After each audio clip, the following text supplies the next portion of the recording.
bahwa untuk pelanggan listrik 450 VA yang jumlahnya sekitar 24 juta pelanggan akan digratiskan selama 3 bulan. Kebijakan yang Bapak umumkan terkait relaksasi kredit belum jalan di lapangan. Banyak pengemudi ojek online dan taksi yang masih ditagih oleh debt collector.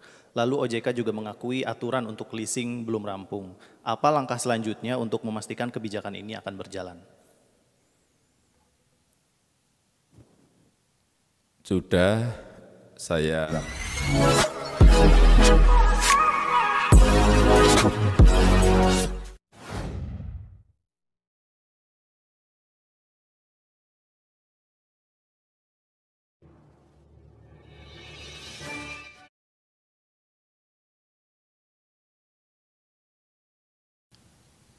Bismillahirrahmanirrahim. Assalamualaikum warahmatullahi wabarakatuh. Selamat sore, salam sejahtera bagi kita semuanya. Om Swastiastu, Namo Buddhaya, salam kebajikan. Bapak, Ibu, dan saudara-saudara sebangsa dan setanah air, pemerintah telah menetapkan COVID-19 sebagai jenis penyakit dengan faktor risiko yang menimbulkan kedaruratan kesehatan masyarakat. Dan oleh karenanya, pemerintah menetapkan status kedaruratan kesehatan masyarakat. Untuk mengatasi dampak wabah tersebut, saya telah memutuskan dalam rapat kabinet bahwa opsi yang kita pilih adalah pembatasan sosial berskala besar atau PSBB. Sesuai undang-undang, PSBB ini ditetapkan oleh Menteri Kesehatan yang berkoordinasi dengan Kepala Gugus Tugas COVID-19 dan Kepala Daerah. Dasar hukumnya adalah Undang-Undang Nomor 6 Tahun 2018 tentang kekarantinaan kesehatan. Pemerintah juga sudah menerbitkan peraturan pemerintah PP tentang pembatasan sosial berskala besar dan Kepres penetapan kedaruratan kesehatan masyarakat untuk melaksanakan amanat undang-undang tersebut. Dengan terbitnya PP ini semuanya jelas. Para kepala daerah saya minta tidak membuat kebijakan sendiri-sendiri yang tidak terkoordinasi. Semua kebijakan di daerah harus sesuai dengan peraturan, berada dalam koridor undang-undang dan PP serta Kepres tersebut. Polri juga dapat mengambil langkah-langkah penegakan hukum yang terukur dan sesuai undang-undang agar PSBB dapat berlaku secara efektif dan mencapai tujuan mencegah meluasnya wabah.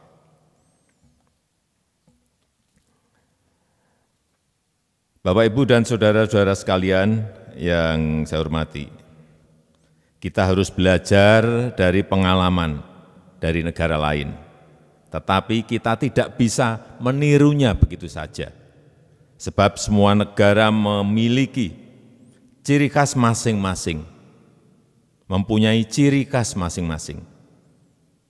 Baik itu luas wilayah, jumlah penduduk, kedisiplinan, kondisi geografis, karakter dan budaya, perekonomian masyarakatnya, kemampuan fiskalnya, dan lain-lain.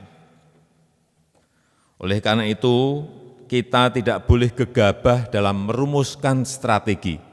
Semuanya harus dihitung. Semuanya harus dikalkulasi dengan cermat. Dan inti kebijakan kita sangat jelas dan tegas. Yang pertama, kesehatan masyarakat adalah yang utama. Oleh sebab itu, kendalikan penyebaran COVID-19 dan obati pasien yang terpapar. Yang kedua, kita siapkan jaring pengaman sosial untuk masyarakat lapisan bawah agar tetap mampu memenuhi kebutuhan pokok dan menjaga daya beli. Ketiga, menjaga dunia usaha, utamanya usaha mikro, usaha kecil, usaha menengah, agar tetap beroperasi dan mampu menjaga penyerapan tenaga kerjanya. Dan pada kesempatan ini, saya akan fokus pada penyiapan bantuan untuk masyarakat lapisan bawah. Pertama, tentang PKH. Jumlah keluarga penerima akan ditingkatkan dari 9,2 juta menjadi 10 juta keluarga penerima manfaat. Sedangkan besaran manfaatnya akan dinaikkan 25%. Misalnya, komponen ibu hamil naik dari 2,4 juta rupiah menjadi 3 juta rupiah per tahun.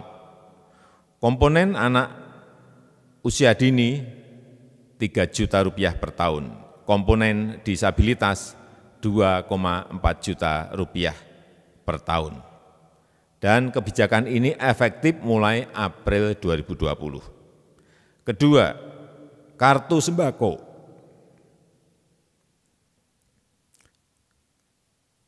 Jumlah penerima akan dinaikkan dari 15,2 juta penerima menjadi 20 juta penerima manfaat.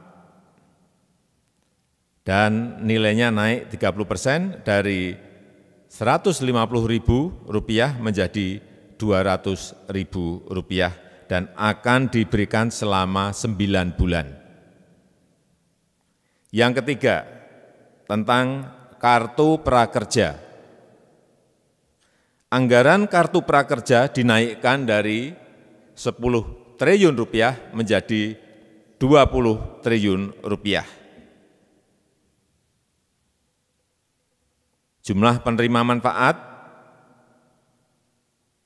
menjadi 5,6 juta orang, terutama ini adalah untuk pekerja informal serta pelaku usaha mikro dan kecil yang terdampak COVID-19.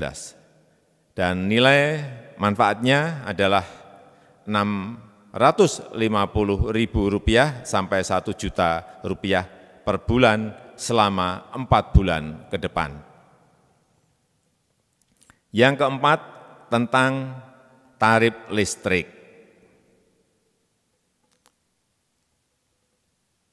Perlu saya sampaikan bahwa untuk pelanggan listrik 450 VA yang jumlahnya sekitar 24 juta pelanggan akan digratiskan selama 3 bulan ke depan, yaitu untuk bulan April, Mei, dan bulan Juni 2020. Sedangkan untuk pelanggan 900 VA yang jumlahnya sekitar 7 juta pelanggan akan didiskon 50%. Artinya hanya membayar separuh saja untuk bulan April, Mei, dan bulan Juni 2020. Yang kelima, perihal antisipasi kebutuhan pokok. Pemerintah mencadangkan 25 triliun untuk pemenuhan kebutuhan pokok serta operasi pasar dan logistik. Keenam, perihal keringanan pembayaran kredit. Bagi para pekerja informal, baik itu ojek online, supir taksi, dan pelaku UMKM, nelayan, dengan penghasilan harian, dengan kredit di bawah 10 miliar, OJK telah menerbitkan aturan mengenai hal tersebut dan dimulai berlaku April ini, bulan April ini. Telah ditetapkan prosedur pengajuannya tanpa harus datang ke bank atau perusahaan leasing, cukup melalui email atau media komunikasi digital seperti WA. Saya rasa itu yang bisa saya sampaikan pada kesempatan yang baik ini. Terima kasih. Wassalamualaikum warahmatullahi wabarakatuh.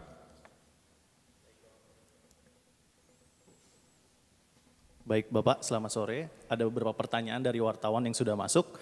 Yang pertama, Ican dari kompas.com. Kebijakan yang Bapak umumkan terkait relaksasi kredit belum jalan di lapangan. Banyak pengemudi ojek online dan taksi yang masih ditagih oleh debt collector. Lalu OJK juga mengakui aturan untuk leasing belum rampung. Apa langkah selanjutnya untuk memastikan kebijakan ini akan berjalan?